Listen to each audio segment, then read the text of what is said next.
Greetings, citizens. Hey you beautiful creepy human being you. Welcome to my channel and welcome to today's true crime video. I'm so happy we could meet like this. I'm so happy that somehow in all of this that we're forced to deal with on the day-to-day, today you and I were able to find each other on this crazy little planet that we call home. My name is Brittany or BRATTERSTEIN, whichever you prefer. And today we're going to be discussing the complicated murder of Yarmila Falater at the hands of her husband, Scott Falater, who claimed that he did not remember murdering his wife because he was sleepwalking. But before we get started, if you have not yet had the pleasure, please make sure to join the Brat Pack by subscribing and ringing that bell. I put out a new video every single week, sometimes 2 a week, and I would love to hang out with you. Yes, you specifically you, but I can only do that if you join the Brat Pack and become one of us. Now, before we get into the details of today's case, I first need to say a big thank you to the sponsor of today's video, and that is Aura. So, I want to start this off with a question for you, and that is this. Have you ever Googled your name and been surprised to see your private information on one of those public listing sites? Because when I tell you, it is far more common for your personal information to get leaked on the internet, and that is because there are these things out there called data brokers who take your private information and they sell it to people that you really do not want to have it, like spammers and robocallers. They can even find out where you live. Okay? I am not down with that sickness. I value my privacy and I value your privacy, and that's why I want to introduce you to Aura. Did you know that data brokers are legally required to take off your information if you ask them to? Sounds great, right? Except they make it super difficult for you. They make it almost impossible for you to find out which data brokers have your information, and that is where Aura comes in. They identify which of those pesky data brokers have your information, and then they submit opt-out requests on your behalf. They do the work so that you do not have to. That was the thing I was the most interested in. Like when I first signed up for Aura, the very first thing I did is I went to the data broker opt-out section because I was like, how many could have my information? And it turned out like 30. And they had already submitted opt-out requests on my behalf. Thank you, Aura. They also do things like make sure that your information hasn't been leaked on the dark web, and nobody wants their information leaked on the dark web. And they check to see if the passwords you use online for things like, I don't know, your social media, your banking, they see if those are secure passwords so that you know that your information is safe. And those are just a couple of things that Aura does for you to protect you and your family from online threats that we just simply cannot see. Through just the Aura app, which is super easy to set up, you can get things like parental controls, which I'm going to be needing sooner. My baby is almost 2, I cannot believe it. But you also get antivirus, VPN, password management, identity theft insurance, and more. And you get it all in one place, no need for several apps for different things, and you get it all at one affordable price. It sounds like a great deal to me, and listen, I'm not your mom, I can't tell you what to do, but what I can say is that I don't want people to exploit you and make money off of your private information, and you don't have to let that happen. You can let Aura do the hard work for you by keeping you safe online, and of course, I have great news for you today. Aura is offering members of the Brat Pack the opportunity to explore all they have to offer for free for 2 weeks through the link in my description box. So if all of that sounds as good to you as it does to me, make sure to go to the link in my description box to let them know I'm the one that sent you, which is aura.com/BRATTERSTEIN, to get a 14-day free trial and see if your private information has been leaked online. And if it has, let Aura help you put a stop to it today. All right, let's go ahead and get into this video. Now, this video is on a case that I learned about a long time ago. It's on a case that's been on my list for years at this point. And it's because you may recall, if you've been here a long time, that one of the very first videos I covered was on a sleepwalker out of Canada. A man who, while allegedly sleepwalking, drove to his wife's parents' house and murdered his wife's mother. And it was while doing that case years ago at the beginning of my channel that I learned about this case here. So it's been on my list, the Falater case, all these years, and it's one that I plan to cover, but unfortunately, there are a never-ending amount of cases to talk about. So I've just gotten to it, and in reading about it, wow. Wow. When I tell you that I actually don't know what I believe happened I know what happened to Yarmila the night that she was killed, but I don't know what happened the night that she was killed. I don't know how we got here. So today I'm going to tell you that entire story. I read all the things so that you do not have to, and at the end of this video I'm going to ask you the question of the day. I'm going to give it to you now so you can have it kicking around in your brain as we go through all the details of this case, but of course I want you to answer when you have something to go on. But the question of the day is this. Do you believe that Scott Falater was sleepwalking when he murdered his wife? Let me know all your thoughts in the comments below after we go through the details of this case. With all of that said, come gather around and let me tell you the story of the murder of Yarmila Falater. Our case today begins on January 16th, 1997, and we are in Phoenix, Arizona. And we are on Tierra Bueno Lane, which is in a middle-class residential area, a small, quiet community where police said, they didn't really respond there because there just wasn't a lot of crime.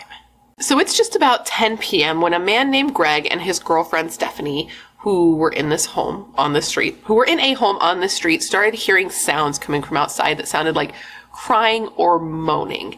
And at first, they thought that somebody maybe in the throes of a romantic embrace, you know what I'm saying? But as they listened further, they heard somebody say, "Please, please don't." And that's when they were like, okay, maybe that's not what we're hearing. So Greg goes outside and he goes to this wall in his yard that connected his backyard to his neighbor's backyard. And he looks over the wall to see, what may be going on over there, because that's where it sounds like the noise is coming from. And that's when he sees a woman lying on the ground. And she's sort of moving. She's laying on her right side and she's moving her arms and her legs, but then she rolls to her back and she just stops moving. Now, Greg said initially he thought that perhaps this woman was just passed out drunk. And as he's sitting there looking at her, he notices that the house that the yard belonged to, you know what I'm trying to say. Lights started coming on in the house, right? So he sees some lights coming on, and then he sees his neighbor walk out of the house with one canvas glove on, and he was pulling on another canvas glove. The man then walked over to the woman who was laying on the ground, and he just kind of stood over her for 20 to 30 seconds, just looking down at her. And then he grabbed her and he pulled her towards the pool to put her in the pool. And Greg's watching this, and in his brain, he's still okay, yeah, maybe she's drunk, and this guy's trying to shock her awake because she's passed out. So he's going to put her in the pool. She's going to be awake, probably be irritated, but everything will be fine, right? This is what he's thinking. But then he sees this man pull her to the pool, roll her into the pool, and then hold her head underwater. It was at this point that Greg was like, oh shit. And he went and he called 911. And once he was on the line with the operator, he said, quote, "The husband just threw, I believe, the wife into the pool. It looked like he's holding her underwater. I don't know what the problem is. I don't know. It's weird. And I'm concerned." Officers and first responders got to the home as quickly as they could, and when they got there, they actually hopped the wall to get into the backyard. And when they got there, they found that this woman was still in the pool. And this woman was 41-year-old Yarmila Falater, and her husband, 43-year-old Scott Falater, was no longer there. He was nowhere to be found. They didn't see him by the pool. They did see her, though, and it was clear to them that she was not alive. She was laying there just floating, and the water was a pink color. She wasn't moving. And when one of the officers went to pull her out of the water started to turn a deep red. And one of the officers there likened the scene to that of a shark attack. He was like, "I've never seen a shark attack, but from what I think of a shark attack, that's what this looked like." Now, from outside, one of the officers looked towards the house, and through a window, they saw that Scott was in the home, upstairs. So they went to enter the house, and they went in through the sliding glass door, which was partially open. And when they got there, they met Scott at the stairs. They were at the bottom of the stairs, and Scott was at the top of the stairs. And he was in his pajamas. He was wearing red pajama bottoms and a clean white t-shirt. And he was seemingly very confused to see these cops in his house. He was just yelling over and over, "What are you doing here? What are you doing in my house?" And the cops are yelling at him over and over to get down and to be quiet. Now, there were different reportings, different accounts, that's the word I'm looking for, about what Scott's demeanor was like at the time he was arrested. One of the first responding firefighters said that Scott seemed weird.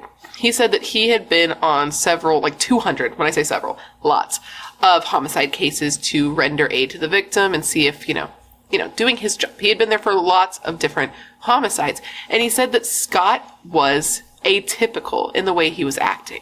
He said that Scott seemed super strange, super calm, dazed and confused, and the way he was acting did not line up to him as the way a person who had just done to his wife what he had just seen had been done to Yarmila.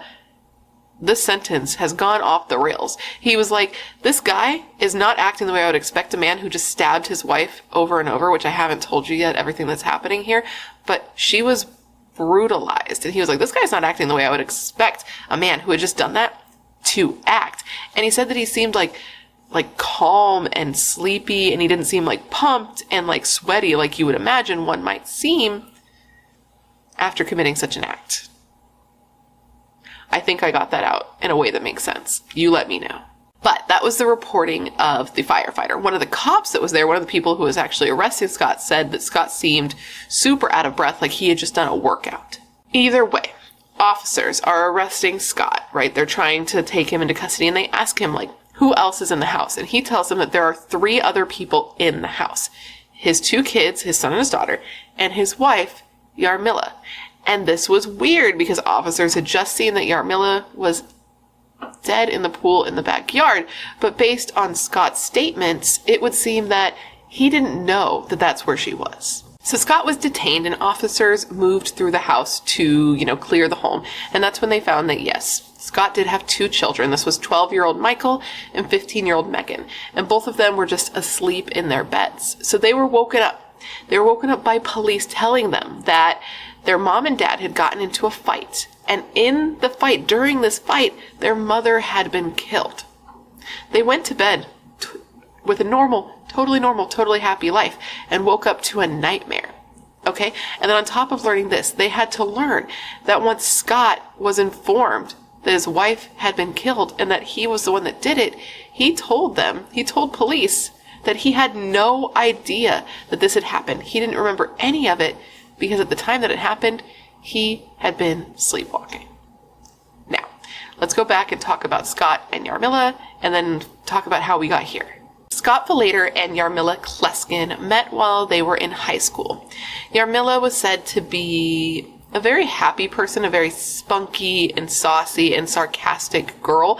And Scott, they were said to be opposites. Scott was said to be very nerdy. Just across the board, he was said to be very smart, very reserved, very focused on what he was doing, and not really like the extroverted type like his wife had been in her life and in her youth. Now, prior to Yarmila, so this was in high school, prior to Yarmila, Scott had never dated anyone. He had never asked a girl out on a date. He had never tried to dip his toe into that. But once he met Yarmila and once he saw her, he was so drawn to her that he did go up to her and he did ask her out on a date. He was like, that's the one I want. I've seen all the others. I didn't want any of them. This girl right here, this is the one I want. So he asked her out on a date, and she said yes. She found the quiet, nerdy boy who often fell asleep during class to be charming, so the 2 went on a date, and from that day, they were inseparable. They were literally the definition of high school sweethearts. They literally got married in 1976, which was their senior year. And then after school, Yarmila pursued a degree in medical technology at North Central College, while Scott attended the Illinois Institute of Technology. Time moved on as it does, and the couple became pregnant with their first child, which was a girl. And then 3 years later, they gave birth to their second child, which was a boy. And after having their kids, Yarmila actually did give up her career so that she could be a stay-at-home mom, take care of the kids, take care of the family. But she was also very active in her church. She did work with her church because the whole family, the Falater family, was Mormon. Now, Scott and Yarmila were actually new-ish Mormons. They were raised Catholic, but after they got married, so it would have been when they were relatively young, new adults, after they got married, they converted to the LDS Church. And this was after Scott had met with and been inspired by 2 different sets of, I believe they're called missionaries, that had come to his door and talked about the church. Now, Scott and Yarmila's families were not stoked about this, about the, switching religions, which I know when people are religious, that can be a sore subject because you feel very passionately about the religion that you are tied to, right? I might be talking out of my ass a little bit, but I believe that is a thing, from what I've read. And that might explain why their families, and particularly, not both their families, particularly Yarmila's family, is pretty absent from the rest of what we're going to talk about today. Even after she was killed, they weren't really present. But I don't know them, so I can't be sure that that is why. But either way, it was said that the frustration of their families is also part of the reason that they ended up leaving their hometown, their home state. They were in Chicago and they left and they moved around and they bounced from place to place before finally deciding to settle down in Arizona because Yarmila was tired of moving so much. They had moved around a lot. I can't remember all the states. There were a few of them. And finally she's like, I'm putting my foot down. I would like to stay in one place with our kids Please. And this ended up working out well because Scott ended up taking an engineering position at Motorola, and the two were doing like super well, like not super well, but they were comfortable, right? They ended up with a house. That's something. It is the 90s, which houses were less unattainable than they are now, but they were doing pretty well. And when I tell you, I'm going to go off on a thing real quick. It's very short. But when I tell you that I read like 500 is an exaggeration, 50 articles that said Motorola before I realized that Motorola was not a car. I thought it was a car brand, like the whole time I was reading. And I was like, the context clues here should have tipped me off right away that that wasn't the case, but your girl's just not that bright sometimes. Anyways, the two did well in Arizona. As I said, Scott was said to be brilliant. He owned like several patents on different electronic devices, so he did well at his job. And Yarmila ended up getting a teaching position. I think it was just like a volunteer type situation, but I think she did get compensated. But it was at a preschool, at an in-home Mormon preschool, right? Because again, they were very active in the church, and I guess this area in Arizona had like a pretty strong Mormon community, like a good-sized Mormon community. So they had set down their roots, and as I said, they seemed to be doing well. They were a normal family, a successful husband, a doting wife who worked with kids. They were active in their church. Their kids were honor roll students. They had rescued 2 dogs from the pound. They had a nice home where they hosted barbecues and pool parties, and everything seemed great. Yarmila seemed great, you know? She was like a happy person. She was a DIY person, making a lot of stuff by hand. She would make like woven baskets that she would give as gifts. She even taught homemaking classes on how to make all kinds of things from the baskets that she would give out as gifts, to Christmas ornaments, to stuffed animals, to decorated t-shirts, to painting. And she, in her free time, was also a den mother to the Boy Scout troop that her sons were in, because she wanted to be like very involved with her kids. Like across the board, Yarmila was said to be a great mother, which was reflected in the character that her kids had.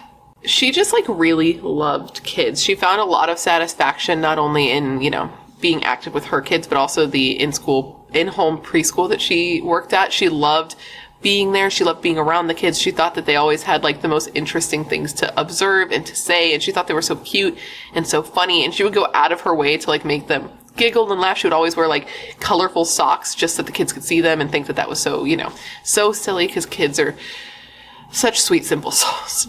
Yarmila was said to be very opinionated. She liked things done a certain way, and she would make sure that the people around her knew the way that she wanted things done, which sounds like it could be a bad thing, but it wasn't. The people in her life, the women in her life particularly, found it to be inspiring because it helped them learn how to stand up for themselves instead of passively sitting by and letting, you know, people like walk all over them. They would learn to be like, no, this is the way I want it. This is the way I need things done to make my life easier, to make the flow of traffic in our household go the way it should. This is what I need. And that's who Yarmila was. She was very structured and very on top of things. And she said, which something that really spoke to my heart in a real way, is she said one of her favorite sayings was, quote, "I can be spontaneous. I just have to plan for it." And when I tell you that's me, that is so me. It's kind of ridiculous. To a fault, that is me. The family was just said to be perfect. And of course, no family actually is perfect. But outwardly, they seemed to be as close to perfect as you could get. High school sweethearts who really seemed to love each other, right? Friends said that you could never meet a husband who loved his wife more than Scott did. And you could never meet a wife who cared for their husband more than Yarmila did. And their kids, people would say, ask their kids, they'll tell you the exact same thing. They had a good relationship, and Scott never had like even a strong word towards Yarmila. And it wasn't just Scott's friends or mutual friends that said that. Yarmila's friends, like her personal friends, said the same thing. One of her friends, Marcy, I believe was her name, was interviewed for 2020, and she said that she would ask Yarmila, like, come on, tell me what's going on with him. There has to be something about him that drives you crazy. And she said Yarmila never expressed any dissatisfaction in her marriage, and just said, like, what can I say? My husband, Scott, is just like a really good guy. Another friend even said that they had been at a party with friends, and like one of the games they were playing was to write down a list of things that you don't like about your partner, which sounds like a really fun game, and like it's not going to cause fights at all. But they said that Yarmila's list was empty. She had no complaints about Scott. Scott said Yarmila was a great wife, a great mother, his best friend who he had literally spent his entire adult life with, because at the time that she was killed, they had been together like 20 years, and all of their friends said the same thing. They say she was a loving wife, loving mother, and a best friend to Scott and her children, and her kids echoed the same sentiment. Like, their son Michael said in an interview, when was the interview? It was a little bit after the murder, but it was an interview with 2020 where he said of his child and his childhood and his family, quote, "I had a father that worked hard and supported the family, and a stay-at-home mom who was always there when I came home from school. I never saw my parents argue or fight or yell at each other. It was a very loving home." So if that was the case, why had January 16th happened? Because that makes no sense. So now let's go back to that day and talk about what Scott said happened. And we'll talk about his entire day, right? He said that he woke up that morning super early, that he had to get up early that morning because he taught a seminary class for high school students, which is like a religious thing. And he had to be there at 6:15 in the morning. So he was up like pretty early. But he actually said that he had even woke up earlier than that. He said that he had woken up the morning of the 16th at 3 a.m. the first time because him and Yarmila heard like what sounded like somebody walking in the gravel in their yard, like in their house. So he got out of bed. He went outside to see if anything was up. He didn't find anything. But since he had woken up at 3 and then tried to go back to sleep and then had to get up again to be at this class to teach the kids at 6:15, he got up very early and he didn't get a lot of sleep that night. So he's up. He goes and he teaches this class. He then takes his daughter to school before he himself going to work for the day. He worked a full day at his job as an engineer for Motorola. Then he came home. The family had dinner, family dinner. They always sat down and had family dinner.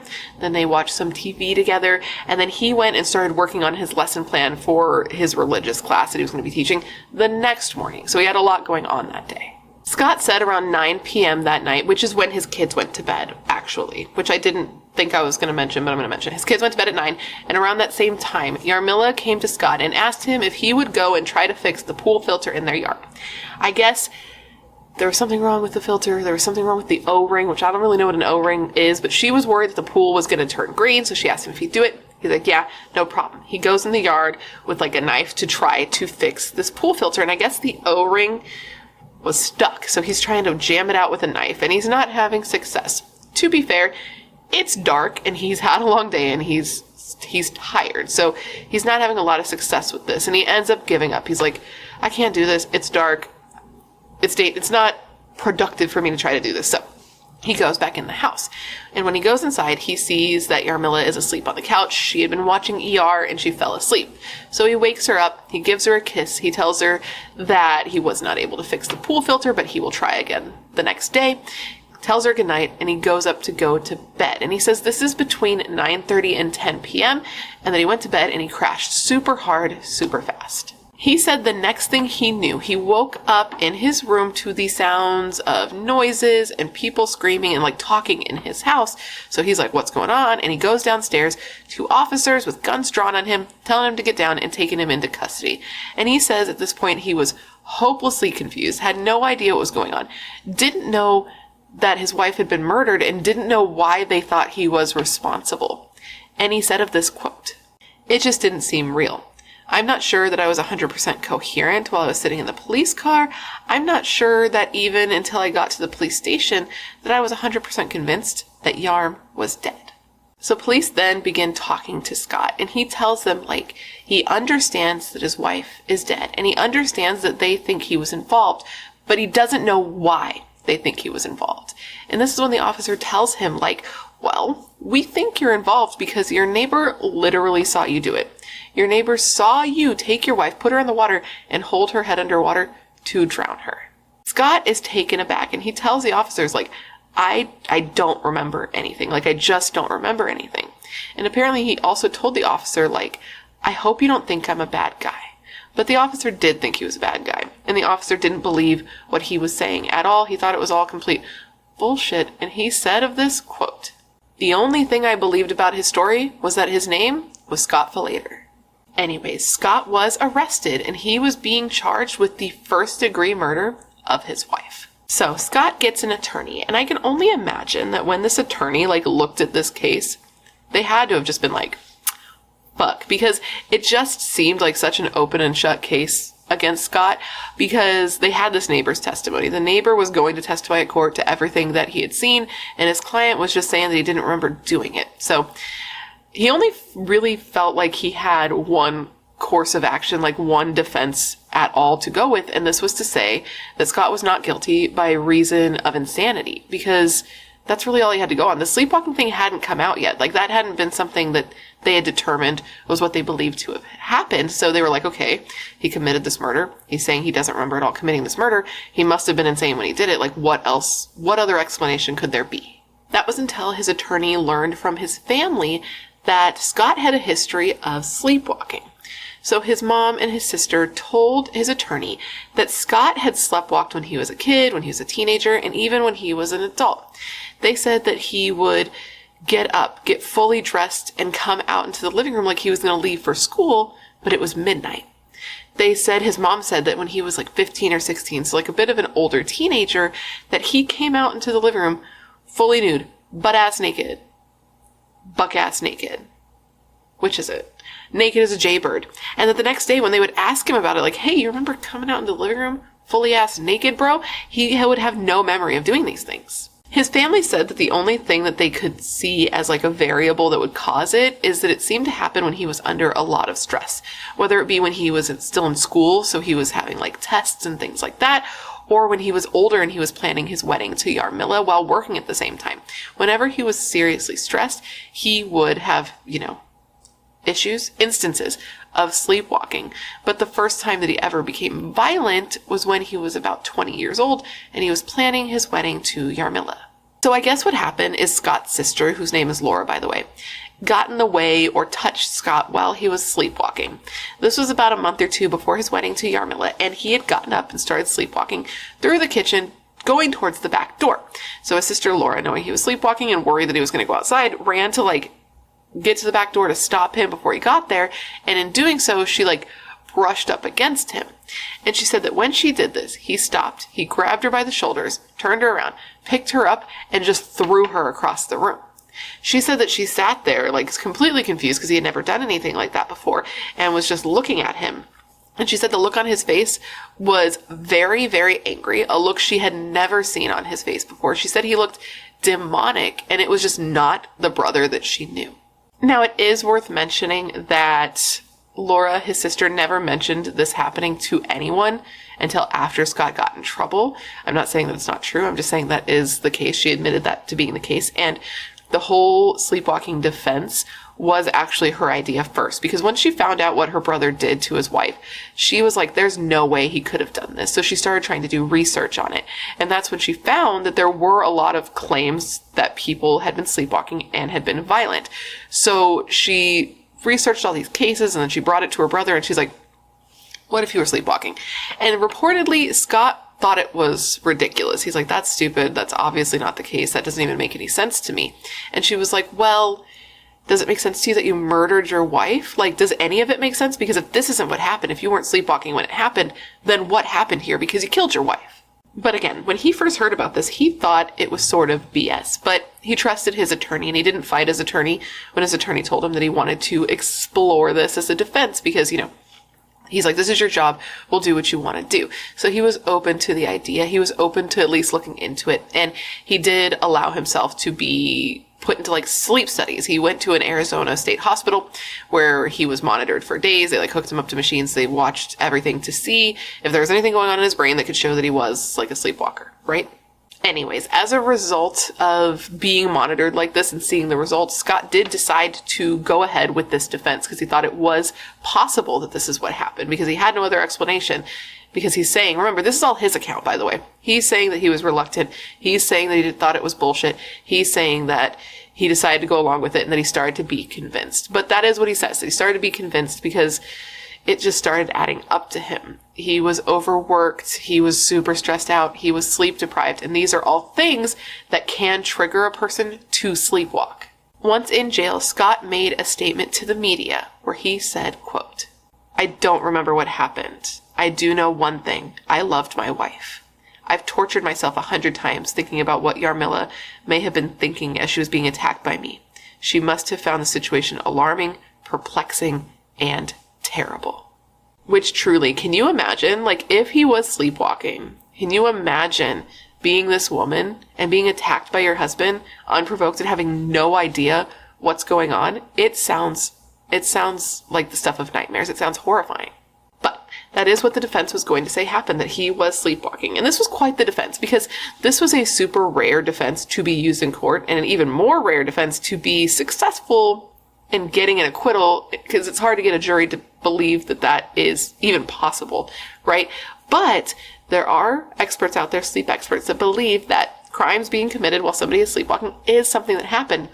And that a murder specifically being committed while somebody is sleepwalking is referred to in the biz as, I'm going to try to say this, it's very like my tongue, I already know my tongue's not going to do well, but it's referred to as, quote, homicidal somnambulism.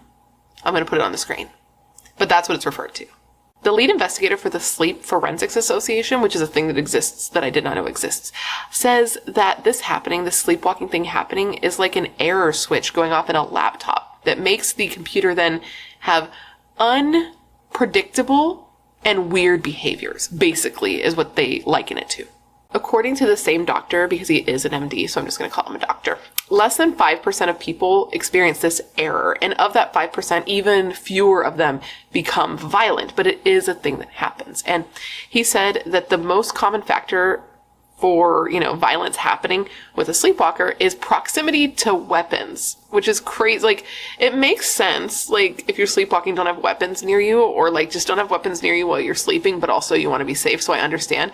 But he says, if you are a sleepwalker, maybe don't keep knives, guns, hammers. Don't keep any of that in the room with you, because it could lead to a violent interaction if you sleepwalk, which sounds like duh to me, but it is something that needed to be said apparently. But here's the thing. Did that really apply in Scott's case? You tell me. So, at trial, which was heavily talked about, this case was incredibly publicized. Everybody was talking about it all the time, everywhere. All the news outlets were covering it over and over. It was a very big case at the time. Well, during the trial, the defense didn't try to say that Scott did not kill his wife. He never said that he didn't do it. He said that he accepted that he had committed the physical act, but that he would have never consciously done it. The defense said that Scott was sleepwalking. They argued that he was under an immense amount of stress around the time that the murder happened, and to illustrate this, they had former coworkers of his from Motorola testify, because remember, he doesn't work there anymore because he's been arrested, but they testify. And they said that the failure of a new Motorola chip had put Scott under tremendous strain, because he had coordinated the design, manufacturing, and marketing of the chip, and apparently all of his staff could lose their job due to this failed chip, and it made him feel incredibly responsible. The defense said due to the stress, Scott had not been sleeping well, and particularly the night before the murder took place, he had slept very poorly. And remember, sleep deprivation and stress can lead to sleepwalking, so they're saying that's exactly what happened. And they even had two of Scott's cellmates from when he had been in jail testify that while in jail, which would be a very stressful situation, he was sleepwalking there too. The defense said that on the night of the murder, Scott had removed all of his tools from the spare tire space in his Volvo, which it wasn't even his Volvo. It was actually Yarmila's Volvo that he had given to her as a gift like 2 Christmases earlier. But that night, he removed all of his tools to go and fix the pool filter, right? In that, in his waking state, he had removed the items. So in his sleeping state, he had went and returned the items, because this is actually where his bloody clothes and the murder weapon were found hidden. They were like stuffed in this plastic tote and bag and then put in the spare tire space. And it looked like he was trying to hide evidence. And Scott claimed that he always kept a spare pair of clothing in a Tupperware in that space, and that he kept the knife there as well in case of emergencies. So it wasn't weird that he would put them back there in his sleepwalking state, was the point. The defense's theory was that in Scott's sleepwalking state, he got up and went to try to fix the pool filter because it was an act that he had not completed the night before. He got up, he got dressed, he grabbed the knife, and he walked out to the pool to start trying to fix the filter. And that Yarmila must have woken up, seen that he was out there, went out and approached him and startled him because he was sleepwalking, and that he perceived her as an attacker, so he started to attack her, because it's been said by experts that sleepwalkers cannot recognize faces while they're in that state, so that's how he didn't know it was her. To strengthen their argument, the defense brought in two of like the leading sleep experts ever that were out there. And this was Dr. Roger Broughton and Dr. Rosalind Cartwright.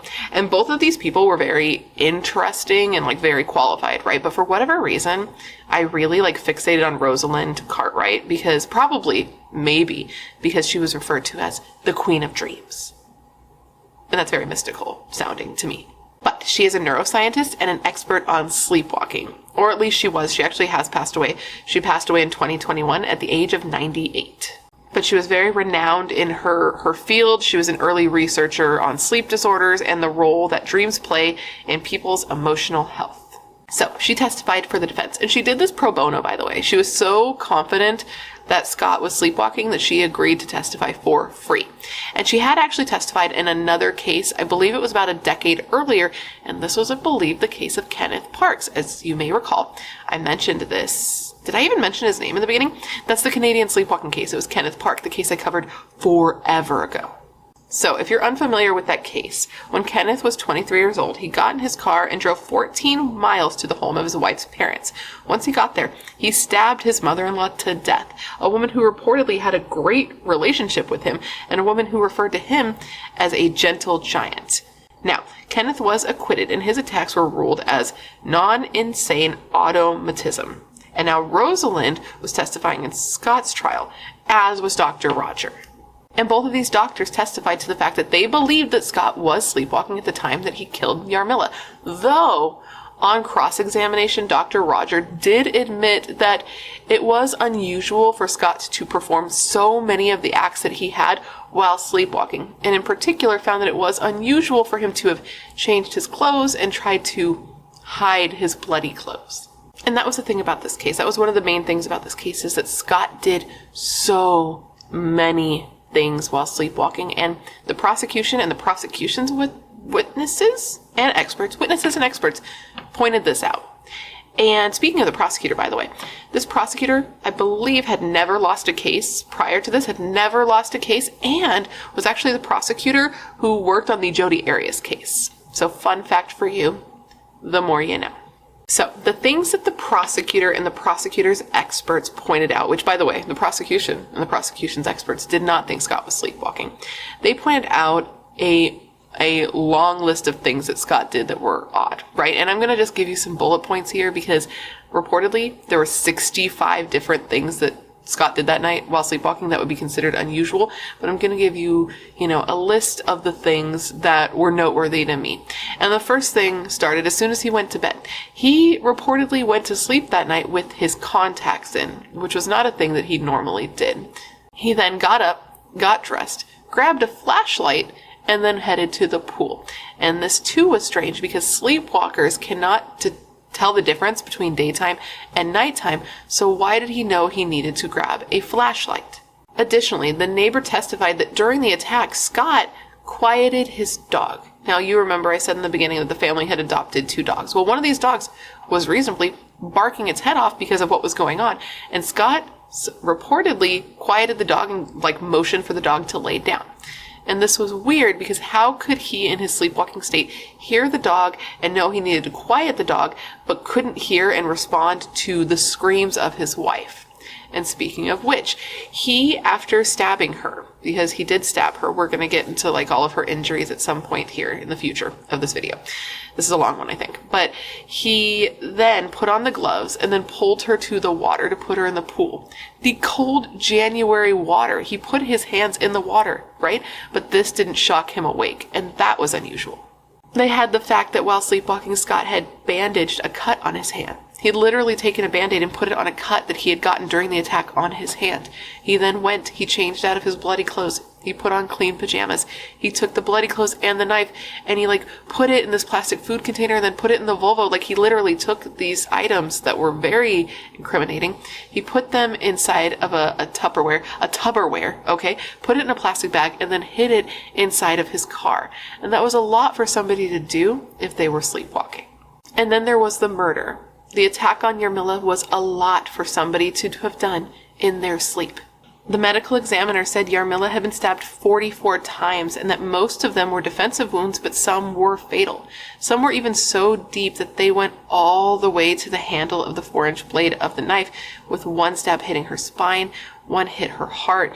There was one stab to each breast. She was stabbed in the neck and the back with several defensive wounds to her hands. And to imagine somebody doing all of this while asleep was a lot. So the prosecution's main goal was proving that Scott wasn't sleepwalking, right? And they were going to take several different avenues to get to this conclusion. And one of the roads that they took was implying that Scott wasn't sleepwalking. He had instead learned about a murderer being acquitted for murdering his wife's mother by claiming he was sleepwalking, right? They claimed that he knew about this case before ever killing Yarmila. So apparently after it got out to the media that Scott's defense was going to be the sleepwalking defense, rumors started to circulate. And one of the rumors that circulated was that Scott had been having a conversation with some of his coworkers at Motorola before the murder, before Yarmila was killed. And what he was talking to them about was a book that he was reading on the Kenneth Parks case, which I've already mentioned Kenneth Parks several times in this video. And this Kenneth Parks case is referenced over and over and over in this case. So when this got out, when the rumor that Scott had been talking about the Kenneth Parks case before the murder got out, a skeptical public became even more skeptical because the prosecution is the one who sort of leaked this information and alluded to the fact that they were going to, bust it open in court and this was going to be like the smoking gun, right? But despite, promising this to the media and saying that they were going to, prove this in court, they were never able to actually prove that this conversation with Scott ever happened. So I guess what had happened was a friend of Scott's named Randy had called up the prosecution and had given them this information. And then the prosecutor tried to bring it up in court, like during questioning, but did it in a sneaky way. So the judge was like, no, you can't do that. So even though the information didn't get to the jury, it did get to the media. Anyways, Randy, and this is so messy. I'll tell you right now, the Randy situation is so messy. To read about it, I was like, damn, because apparently Randy and Scott were pretty close friends. They both worked at Motorola. They were both Mormon. They hung out all the time. They would go camping and fishing.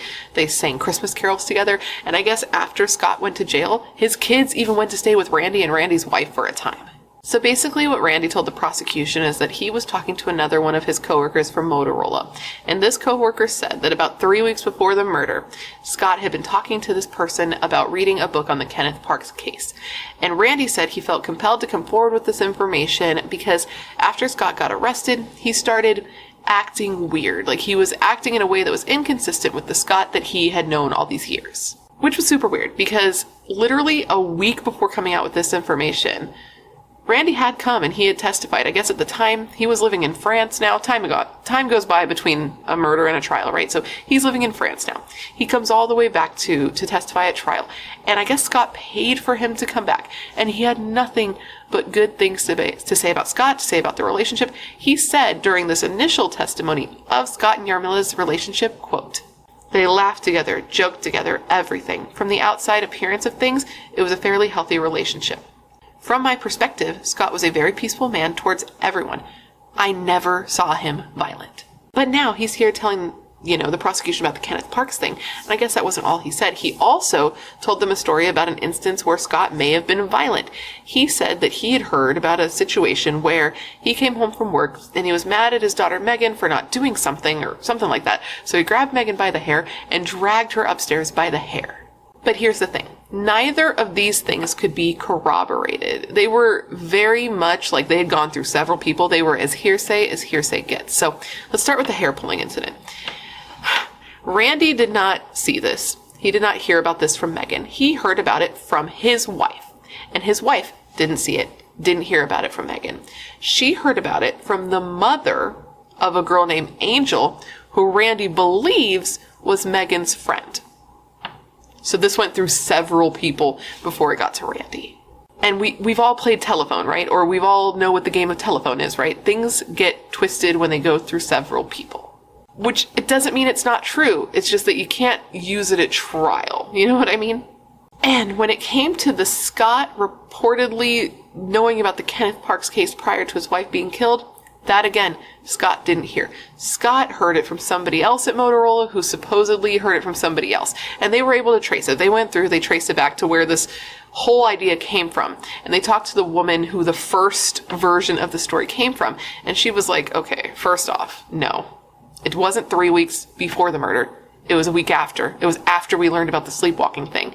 And this conversation I was having it with somebody else. I don't believe Scott was even involved in the conversation, right?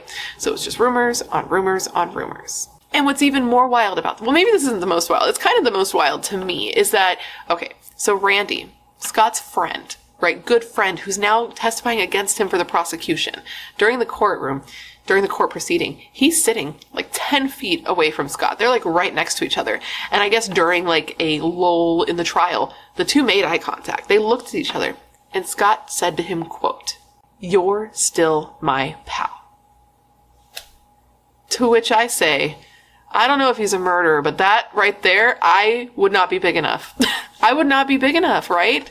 Your friend's like literally trying to help get you put in jail for murder and you're like, but you're my friend. You're doing the right thing.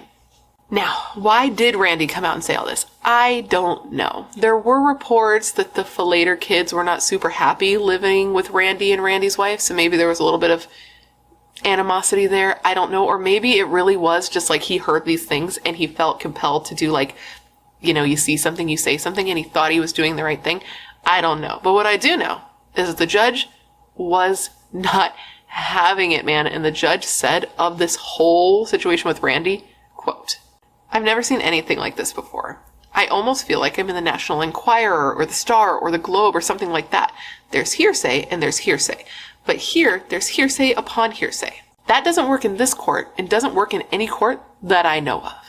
So that was now out. What the prosecution was really working on was grasping at straws to come up with a motive here. Because that's the thing with this case. There's so many things with this case, but one of the main ones is there just wasn't a motive. And listen, you don't need a motive to get a conviction. Like, that's not required. There's some things that are required, and that's not one of them. But in some cases, and particularly in a case like this where it's so, there's a lot of gray area, a motive does help a jury. Because again, Scott was said to just be a mild-mannered, introspective, smart, respectful guy. The type of guy who helped other people, who, as a kid, stopped an alcoholic father from choking his mother, who was a good father with his own kids, describing having nothing but a happy childhood.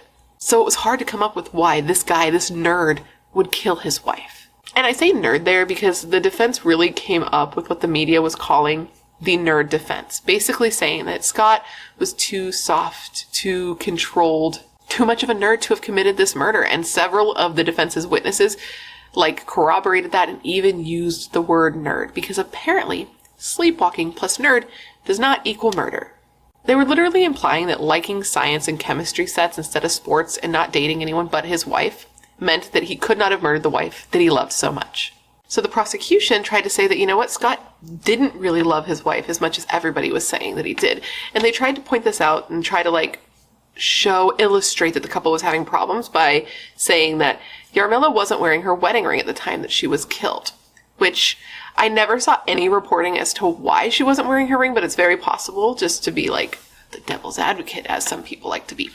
It's possible that maybe she just takes it off when she sleeps, but I never saw anything in any reporting that explained it. They were just like, she wasn't wearing a ring. She wasn't wearing a ring. So maybe it was something, maybe it was nothing. But the prosecution also said that the two were having problems, that they had two big issues between the two of them that was making them fight recently.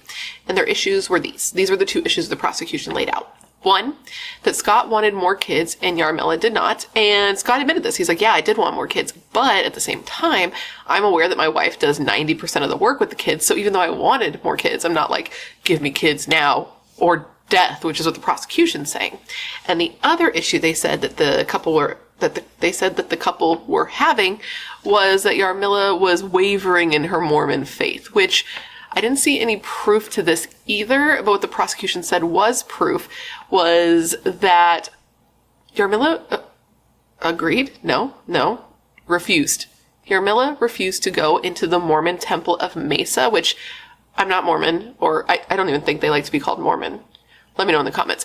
I'm not of that faith, right? So I don't know how big of a deal it is. The sentence is going well. I don't know how big of a deal it is, but supposedly it is very big.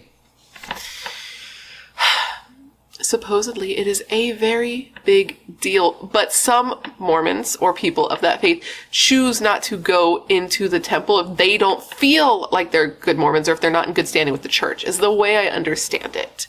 And they were saying, well, you know, Scott's very Mormon, so if his wife wasn't very Mormon, maybe this would cause him great anger.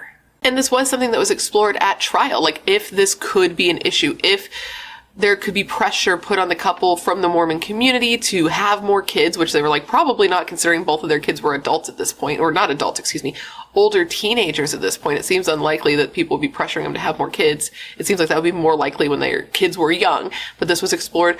Or if like Scott could end up being in bad standing with the church if his wife was starting to waver in faith. So they did explore that. Another thing the prosecution tried to say to show that the couple had a bad marriage is that they tried to have it so that testimony could be entered at trial, which was a friend of Yarmila's. It would have been testimony from a friend of Yarmila's that could say to the court that Yarmila had expressed to her frustration at catching an STD from her husband, which, you know, could suggest the marriage wasn't as good as people were saying it was if he was having an affair, caught an STD, gave it to her, right? But the judge didn't allow this into trial because it had happened like 7 years earlier, the STD scare. And Scott explained this in an article. Well, he didn't explain it in an article. He explained it in an interview that made it into an article where he said what happened there is that Yarmila was diagnosed with HPV and she was told that it could be given to her from, you know, sexual activity. So he himself went and got tested and he was found to be clear. He just said it wasn't a big deal. She had it lasered off. It was removed and everything was fine. But speaking of Scott, he did testify at his trial and he had like a hard time with the trial. Just overall, the trial was difficult for him. He said in an interview that during the trial, they started showing photos of his wife in the condition that he had put her in. And he said that he couldn't look. He saw the first one because, like, you know, he was looking up. But after he saw it, he just looked down while they were showing it because he couldn't look at her like that. He said he could not remember her like that. And if he was sleepwalking, I can only imagine how absolutely just so difficult that would be. When he took the stand, he just told the jury, like, he had no idea what happened. He didn't remember it at all. And that he had no reason. There was no reason for him to want to kill his wife. He said there was one thing the prosecution got right during their trial, and that was the fact that his wife was a great person who didn't deserve to die. He was like, she cooked for me, she cleaned for me, she took care of my house, she took care of my kids, she loved me, she did everything I could ever want, and more. He just said he loved her more than anything, but of course the prosecution tried to attack this when he was on the stand. Not attack, they're doing their job. They countered this when he was on the stand, and they talked about something Scott said during one of his psychological evaluations after he was arrested, where he spoke of the unforgivable sin. This was something that the prosecution really tried to hammer in, implying that Scott had said that Yarmila had committed an unforgivable sin, which would have made it so that he felt it was okay to kill her, right? But Scott said, and in the notes, it's very unclear. It's just like unforgivable sin. It doesn't say like what he was saying it about. But Scott said what he was referencing when he said unforgivable sin was that he felt he had committed an unforgivable sin by murdering his wife. Even if he didn't remember doing it, he's like, pretty sure I'm gonna go to hell, right? Like, murder, that's not good. Now, the jury, in hearing Scott's testimony, did find themselves, some of them, feeling swayed towards believing him because he just felt very believable. He felt very genuine. He seemed sincere. And this is one of those cases where, like, putting Scott on the stand, I think, was helpful for his case, because in some cases, like, putting the murderer on the stand isn't going to be helpful. But in this type of case, hearing from him specifically was, I think, necessary. But was it enough when paired up against his neighbor Greg's testimony? Because that was probably the strongest thing that the prosecution had. When he got on the stand, he told them that he didn't see the knife attack, right? That wasn't something that he was privy to, so he couldn't comment on that. But he said what he could comment on was the fact that he had looked over his wall. He saw Yarmila lying on the ground. He saw Scott in the house flipping on lights. He saw him walk outside, wringing and pulling at his hands. He saw him quiet his dog, put on a pair of gloves, grab his wife, drag her to the pool, roll her in, and hold her head underwater. Which isn't good. It sounds really bad, but the defense still held on to the fact that there was no reason for Scott to murder his wife. There was no motive, and they said specifically of this quote, "There was no rhyme or reason why Scott Falater would have killed the woman that he loved more than anything else in the world." And the prosecution, they said that Scott knew exactly what he was doing when he, quote, baptized his wife into the afterlife. So the jury was sent to deliberate, and it took them about 8 hours spread across what I believe was 2 days to come up with their decision. And they had choices here. So they could obviously find him not guilty, but if they found him guilty, they could find him guilty of either first or second degree murder. So if he was found guilty of second degree murder, that would mean that they believe that he knowingly committed an act. He committed an act that he knew would cause physical harm or death. And if it was first degree murder, they would believe that plus premeditation, that he planned to do this. And if he was to get second degree murder, he would get 10 to 20 years. And if he got first degree murder, he could be eligible for the death penalty. Ultimately, the jury found that Scott Falater was guilty of the first degree murder of his wife. And when the verdict was read, he really showed no emotion, though I'm sure he probably felt all kinds of things. We always say they show no emotion, but I have to believe that you feel something when you find out that you're either going to die or be in jail for the rest of your life. That sounds incredibly difficult. But as he was let out of the courtroom, he stopped and he gave his mother a kiss and told her it's not over yet, because they still had to decide at this point what his punishment was going to be, and that trial was going to be at a later date. That hearing was going to be at a later date. Now, though the jury did find Scott guilty, it wasn't an immediate 100% belief of guilt from all of them. When they first went to deliberate, they had an initial vote just to see where people were leaning before they went through all of the testimony and decided fully. And when they did this vote, it was 8-4, with 8 people believing he was guilty, but 4 people thinking he wasn't.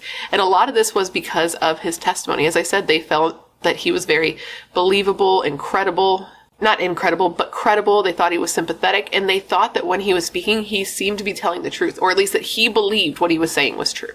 But in the end, they just had trouble believing that he could have been asleep for all of the things that he did, because he did do a lot. You know what I mean? He committed the murder. He put his clothes in the car. He used a flashlight. He bandaged his finger. And all of this in the span of an hour, which is longer, a lot longer than a typical sleepwalking episode lasts, because it's usually, reportedly, 5 to 20 minutes. And if I remember correctly, Scott's, I don't know if I just said it, but because there was my alarm went off, but Scott's lasted almost an hour. During a post-trial interview, some of the jurors were comfortable speaking, and they said that, some of them said that they believed it was possible that Scott was sleepwalking through part of the episode. They do think it's possible that he was sleepwalking when he first stabbed his wife, that he was sleepwalking, that she did approach him, that it did startle him, and that he did stab her. But they believe that it's possible that at that point he came to, realized what he did, panicked, and then went and finished the job because, at this point she was already nearly dead. The jury said that it was the second act of violence that really got them because it was unprovoked. You know what I mean? He was done. He had stabbed her. He went in the house, and then he got gloves. He put them on. He rolled her into the pool, and he held her underwater. And she didn't do anything to provoke this, so that didn't make sense. But all of the jurors didn't agree. Some of them thought that he was awake for the entire thing, with one of them saying that the type of knife that Scott used for the murder was used for nothing. That type of knife was used for nothing but killing. So after the initial vote and after all of the jurors went through the evidence to come to their conclusion, they needed a little bit more time. They had kind of come to the point where they felt like they knew what they were going to vote, but they needed to sleep on it, so they did, and then the next day they came back in and they made their decision. And regarding the lack of motive, because that's the thing, they didn't establish a motive. One of the jurors said that though it seems like they had a perfect marriage to everybody, and this was coming from a person who had come from a failed marriage, he said that if there was something going on in the marriage between Scott and Yarmila, it's very possible that the only 2 people who knew about it were Scott and Yarmila, which I think is a very valid point. When I read that, I was like, that is a valid point, because not everybody is open to spreading all their business to people. You know what I mean? Some people have issues in their relationships and they keep it between themselves because of, there's a lot of reasons. Maybe they don't want the people in their lives to look bad at their partner because they're not planning to go anywhere. They're just unhappy, right? So I thought that was a really good point. The jury also noted that it was really the testimony of the neighbor that was the nail in the coffin for Scott, because if the jury hadn't heard the neighbor's testimony and hadn't heard of all of the complex things that Scott had done while sleepwalking, he may very well still be a free man, because those were the things that made them go, I just don't know. They also said it was partially Scott's testimony, his own timeline, that made them question him, because they just didn't feel like he had been asleep long enough to go into a deep enough sleep to even begin sleepwalking. Because he said he went to bed between, 9:30 and 10, and by 10:20, before 10:30, the neighbor's calling the police saying that they're seeing him drown his wife. And another thing that they noted that was Scott specific that they felt like made them question him was his testimony on the stand. So though they said it felt very sincere and very believable and he was clearly emotional on the stand, they said that it was more so when he was speaking to the defense, when he had lowball questions that he could answer in a way that made him look good and sympathetic, things he planned for. He was very emotional, he was very open, he was very forthcoming, he was looking at the jury the whole time. But when the prosecution questioned him, he didn't do that. Now, in response to the guilty verdict and the jury's, decision, Scott said that he would like to thank the jury for their service, but that they got this one wrong. He and his attorney actually came out afterwards saying that, I wouldn't say talking shit, but it was definitely something that if I was a juror, I would have been like, well, fuck you, guy. But they kind of said that the jury just didn't have the education or information to make an informed decision, that they didn't understand the science and that they hadn't deliberated long enough to, the fact that they didn't deliberate longer lets them know that they didn't know, that the jury didn't know what they were looking at, basically. And the jurors that were willing to be interviewed after the fact were like, first off, I found that very insulting. And you, Scott, were not found guilty due to our lack of education. You were found guilty due to the preponderance of the evidence.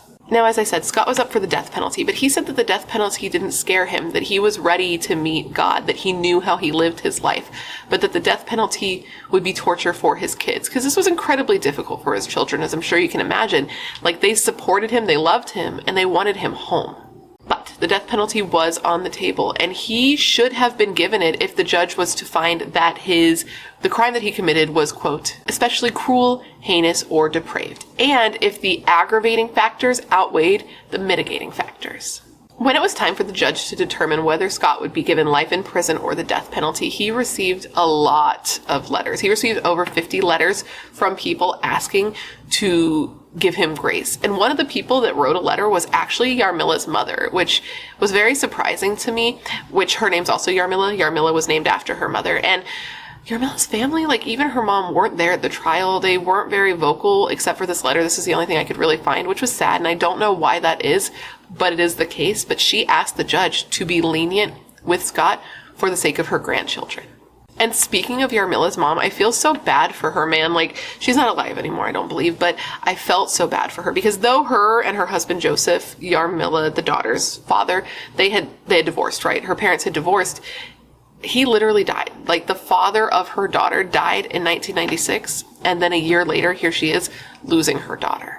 But anyways, the judge also heard testimony from Scott's kids and from friends and from family members, and every single person who testified said that Scott was a good person, that he was a good man every single day of his life except for the day that he killed his wife, and said that he was, a man of good character with strong family ties and good morals. Ultimately, in this case, the mitigating factors did outweigh the aggravating factors, so Scott Falater was sentenced to life in prison with no possibility of parole instead of getting the death penalty. And after that was announced, Scott turned to his mother and told her to stay strong and then hugged her before being let out of the courtroom. Scott said that he was not surprised to have been given a life sentence. After he was found guilty, he wasn't surprised to get a life sentence, but he was surprised to be found guilty of first-degree murder. That blew his mind a little bit because he said that assumed more than the evidence proved, basically, because he said that them convicting him of first-degree murder meant that they believed that he planned this in advance and that would make him some kind of monster who just did this out of nowhere. He also said that he was just so surprised that he was capable of doing what he did. Even in a sleepwalking state, he was surprised to know that kind of rage could be built up in his body, and that of all people, Yarmila was the person on the receiving end of it because she was the last person who would ever deserve it. And something I wanted to say, and I was going to mention it back at the trial, which we're not that far from the trial, but I just found this to be kind of crazy, or just interesting rather. You remember Rosalind Cartwright? Well, apparently, even though Scott was found guilty, right, the bailiff, before Rosalind left, asked her for her business card, telling Rosalind that he himself beat up people in his sleep. Isn't that wild? I was just like, what are the odds of that? And how weird must that have been for the bailiff to be watching this trial and just being like, this could very easily be me. Now, as for Scott, as a sort of where is he now situation, after he was found, I think it was after he was arrested, actually, he was excommunicated from the church. Because I guess, like, you know, that's a big no-no. And he said that though that was the case, he still very much believed in those teachings and the type of person you were in that church, and so he wanted to be a role model for the prisoners. And he said prior to being arrested, he had a big mindset shift, because prior to being arrested, he would have thought people in his position were just like bad people who were somehow less than him, you know what I mean? And after being put into jail, he discovered that they are people just like him, people who need respect and grace, who are in there for a variety of different reasons. And so he had a bunch of different jobs in jail. He taught like parenting classes and some other stuff, but another thing he did is he was helping prisoners learn like life skills and jobs so that if they were to get out, they could be more successful in life. He did actually do an interview from jail in 2021, which was surprising because the jail that he's in, I guess, doesn't really let prisoners do interviews, but he did. And he said in this interview that he takes full responsibility for what happened to Yarmila. He says that the blame is 100% on his shoulders, but still says that he would never have done it on purpose. And he said specifically of this quote, "All I can say is I do not know what happened. I do know for sure I never planned it. There was nothing for me to gain from it." He added that he has a lot of trouble when he thinks about that night and when he thinks about what Yarmila must have gone through that night, the pain and the terror. It's very difficult for him to think about how she must have felt and how betrayed she was. And he says he misses her. He says he loves her and that he and she were meant for each other, and he will miss her until the day he dies. He also said that he misses his kids terribly and he loves them terribly, and he feels so guilty for what he's put them through. He said as of 2021, his daughter Megan and him don't talk anymore, that they had for a long time, but she told him that anytime she would see him and talk to him, she just felt so bad. So he told her to stop and to just get on with her life.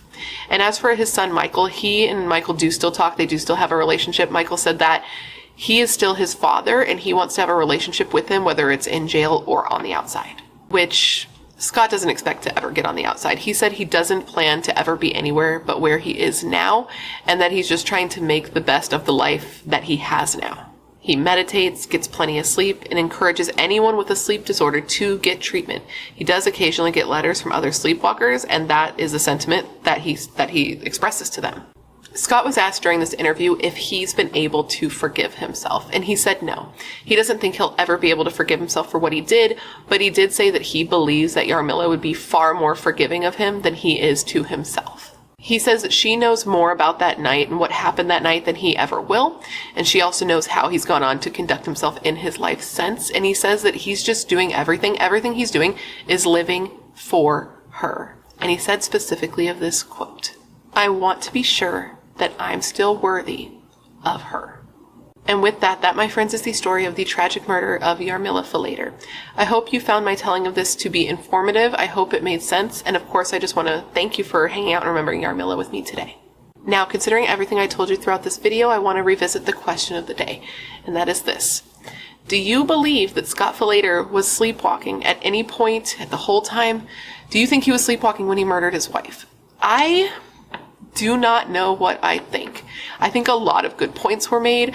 I think the second act of violence is confusing. I don't know enough about sleepwalking. I don't think we as a people know enough about sleepwalking, but at the same time, it's like, was he sleepwalking? I don't know. So let me know all your thoughts in the comments below, because again, I do not know what I think here. Before you leave, please don't forget to leave me a comment down below with whatever cases you would like to see me cover in the future. As I've said in this video, I have a long list of cases, and whenever you leave me a suggestion, I put the case on the list so that I can look at it, see if it's something I'd like to cover, and if I do cover it, I will give you a shout out. I love looking into the cases you guys suggest because they're often cases I haven't heard of or cases that need more coverage, and I know you're filled with great ideas and great taste, otherwise you would not be here. If you haven't already, please don't forget to join the Brat Pack by subscribing and ringing that bell. I put out a new video every single week, sometimes 2 a week, and I would love to hang out with you. Yes, you specifically you, but I can only do that if you join the Brat Pack and become one of us. One of us. And if you want to hang out more consistently, all my social media is listed down below, along with a link to my merch store and a link to my membership. And now with all of that said, I just want to thank you for being here when you could literally be anywhere else in the world. That is tight. You are tight. Please stay safe and be a better person than you were yesterday, and I hope to see you in my next video.